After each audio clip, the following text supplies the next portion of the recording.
Good morning all of you. देखिए काफ़ी दिनों बाद फिर से वीडियो पढ़ना यहाँ पर शुरू हुआ है क्लासेस का। तो सब आज के हम लोग टॉपिक जो देखते हैं वो हमारा टॉपिक है कोऑर्डिनेट ज्योमेट्री।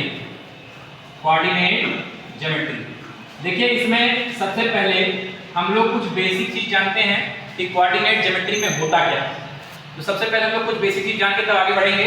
सबसे बेसिक चीज़ें क्या है देख लीजिए कि इस हमारी जो ये एक एक्सिस होती है जिसको हम लोग कहते हैं एक्स एक्सिस और ये हमारी होती है वाई एक्सिस। जहां पर दोनों कट करती हैं दैट इज कॉल्ड ओरिजिन। इसको हम लोग कहते हैं ओरिजिन। ये ओरिजिन होता है हमारा, ये हमारी एक्स एक्सिस है और ये हमारी वाई एक्सिस है। और इस एक्सिस के द्वारा इसको चार क्वाड्रेंट में बांट दिया गया है। ये हमारा है फर्स्ट क्वाड्रेंट, ये हमारा है सेकंड क्वाड्रेंट, ये हमारा है थर्ड क्वाड्रेंट और ये हमारा है फोर्थ क्वाड्रेंट। अब इस क्वाड्रेंट में हमको अगर बताना है कि कब x पॉजिटिव होता है कब y पॉजिटिव होता है, ये चीजें हमको देखनी है। तो आप ध्यान दीजिए ये है ओरिजिन। ओरिजिन के राइट हैंड साइड पर x पॉजिटिव होता है और y एक्सिस में ऊपर की तरफ y पॉजिटिव होता है। इसका मतलब कि इसमें जो भी नंबर शो होगा x इधर पॉजिटिव है y इधर पॉजिटिव है, मतलब x और y दोनों क्या होंगे पॉजिटिव होंगे। पहला वाला हमारा x होता है, दूसरा वाला हमारा y होता है। हम आते हैं सेकंड क्वाड्रेंट में। सेकंड क्वाड्रेंट में नेगेटिव होता है x क्योंकि ये हमारा जाता है ओरिजिन के लेफ्ट साइड में। तो ओरिजिन के लेफ्ट साइड में x होता है नेगेटिव और y तो ऊपर वाला ही शो हो रहा है तो y होता है पॉजिटिव। मतलब सेकंड क्वाड्रेंट में x नेगेटिव y पॉजिटिव। हम आते हैं थर्ड क्वाड्रेंट में।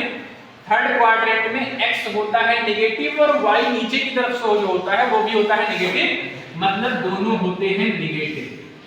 हम फोर्थ क्वाड्रेंट की बात करते हैं तो फोर्थ क्वाड्रेंट में x हमारा होता है पॉजिटिव और y हमारा होता है नेगेटिव, मतलब कि ये होता है। अब आप चारों क्वाड्रेंट की वैल्यू आपको मालूम चल गई कि ये हमारा फर्स्ट क्वाड्रेंट है, ये सेकंड, ये थर्ड, ये फोर्थ। इसमें x पॉजिटिव y पॉजिटिव, इसमें x नेगेटिव y पॉजिटिव, इसमें दोनों नेगेटिव और इसमें आपका x पॉजिटिव y नेगेटिव। इसको बताने के पीछे रीजन क्या है? इसको बताने के पीछे रीजन ये है कि यदि नंबर दिया गया है उसको आप कहता है क्वेश्चन कि बताइए ये किस क्वाड्रेंट में लाई करते हैं। जैसे अगर लिखा हुआ है 3,4 और आपसे कहा कि बताइए कि ये किस क्वाड्रेंट में लाई कर रहे हैं, तो आप देखेंगे दोनों की साइन, दोनों के आगे कोई साइन है मतलब कि दोनों प्लस हैं। तो जब प्लस साइन होते हैं तो इसका मतलब कि वो क्या है प्लस है दोनों, तो वो फर्स्ट क्वाड्रेंट में आ रहे हैं। उसी तरीके से दूसरा कोई नंबर लिख के लिखा -3,5 तो आपको पता है कि पहला वाला x होता है दूसरा वाला y होता है।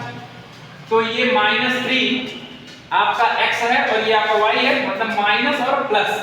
तो आप क्वाड्रेंट देखेंगे माइनस और प्लस, तो ये आपका सेकंड क्वाड्रेंट में लाई करेगा। तो इस तरीके से हम क्वाड्रेंट बता सकते हैं कौन से क्वाड्रेंट में कौन सा नंबर आता है।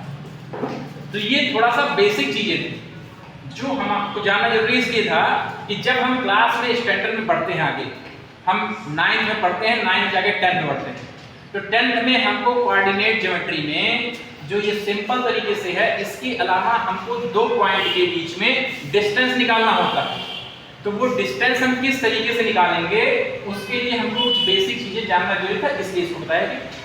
अब क्लास 10 की स्टैंडर्ड की हम बात करते हैं कि यदि दो पॉइंट हैं, दो पॉइंट लेते हैं, ये हमने पॉइंट ले लिया A और B, तो यहाँ पर इसकी वैल्यू और इसकी वैल्यू कुछ दी रहेगी।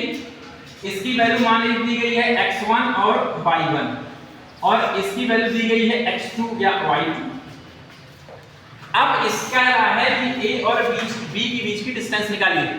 अगर आपसे नॉर्मल डिस्टेंस कहता तो आप स्केल से नाप लेते कि हाँ ये 20 सेंटीमीटर है, ये 30 सेंटीमीटर है, ये 2 किलोमीटर है, 3 किलोमीटर है। लेकिन यहाँ पर x1 y1 और x2 y2 दिया गया है और आपसे कह रहा है कि इसका आप डिस्टेंस निकालिए। तो इसमें हम यूज करते हैं formula that is called distance formula.